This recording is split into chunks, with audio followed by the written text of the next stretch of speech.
Good morning, children. Children, as you all know, we are learning IUPAC nomenclature of organic compounds.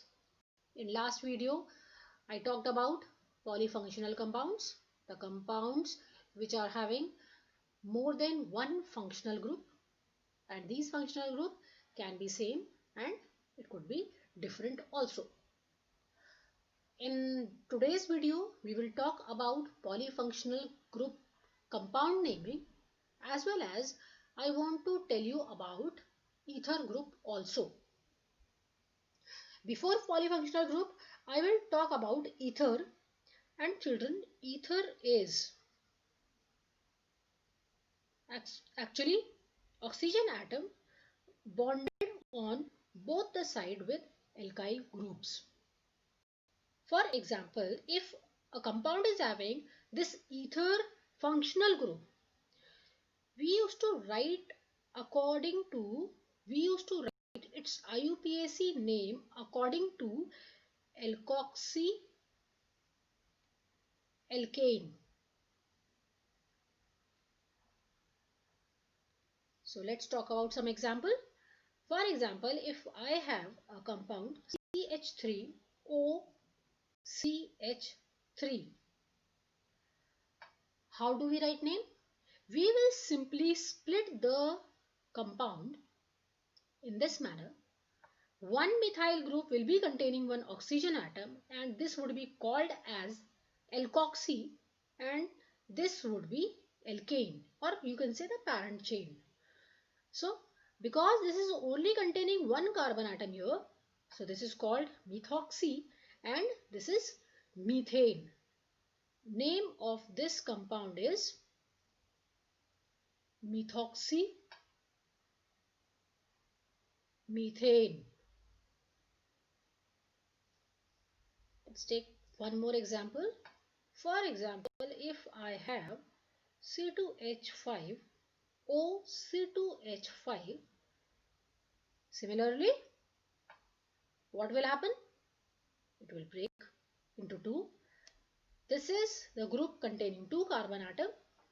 So this would be called as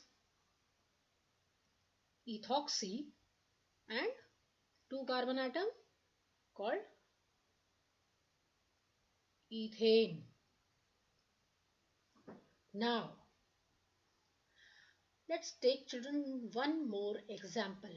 For example, I have CH3OC2H5. If you see, children, in example number 1 and example number 2, what is happening? On both the side of oxygen atom there are same alkyl groups, but here in example number 3, different alkyl groups are present on both the sides of the oxygen.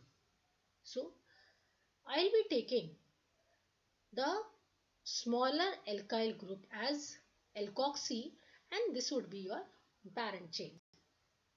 So name of this compound would be ethoxy ethane. So children, in this way we used to write the name of compound containing ether group.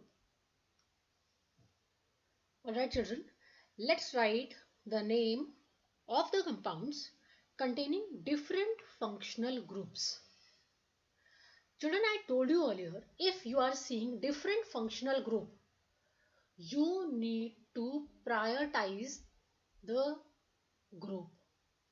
That means you need to select one group which will act as a principal functional group, and according to principal functional group, its suffix would be given to IUPAC name, and other group will be treated as prefix or will be treated as substituent. In this example number 1, COCl and NH2, two functional groups are present. If you see carefully the list here, COCl and NH2 are there, and COCl is written first. That means here COCl is principal functional group. According to this, the suffix will be given to the compound and the IUPAC name would be written according to COCl, and NH2 is a substituent here. So NH2, if it is a substituent, its prefix would be considered and its prefix is amino. So what happened? On third position you are seeing one amino group and 4 carbon atom with suffix of COCl. So name of the compound would be 3-amino butanoyl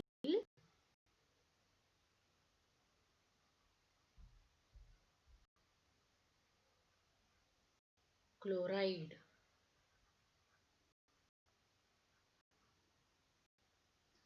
Now let's see this one. If you see carefully in this compound, children, this one ketone group is present here and OH group is also there.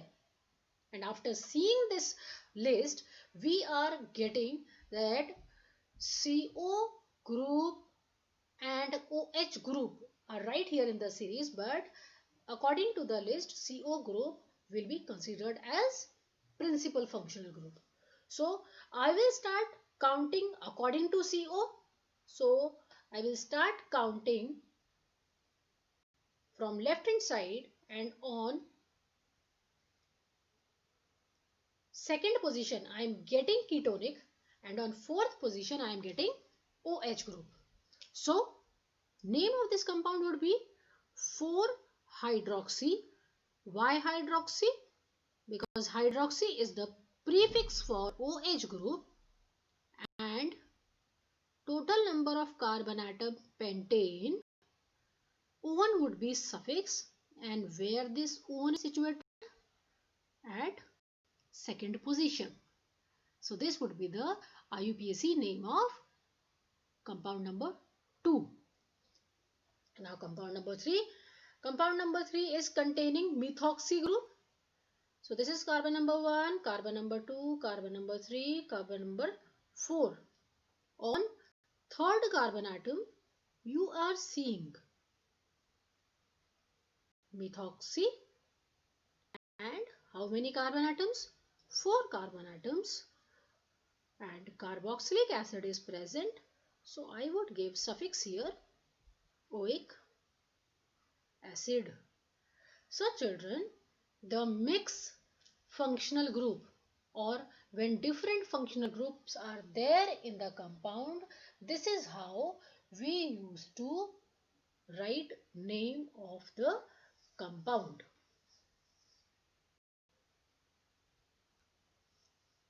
Now children, let's talk about more examples, and here we will also see what will happen if you are seeing the similar functional groups are coming multiple times in one organic compound. So example number 4 is showing us there are 2 different functional groups are present here. According to the priority list, COOH will be considered as principal functional group and OH will be treated as substituent. So 1, 2, 3, 4, 5. On third position, you are seeing hydroxy. You will write name 3-hydroxy and the name of the compound would be pentanoic acid. Now, children, these 2 examples we are seeing here, the same functional groups are present multiple times in a compound. Let's talk about example number 5. In example number 5, this is carbon number 1, carbon number 2, carbon number 3. On carbon number 1, OH is there, carbon number 2 is having OH, carbon number 3 is also having OH. So in that case, children, we are not going to treat one functional group as a suffix and other 2 as a prefixes. No. If the similar groups are present on different carbon atoms in a particular compound, so what would we do? We used to write like propane, On carbon number 1, carbon number 2, carbon number 3, try all. This is how we will write name of the compound, the IUPAC name of the compound. If you see here in example number 6, what is happening? Two COOH group are present. So, carbon number 1, carbon number 2. The name of the compound would be ethane 1, 2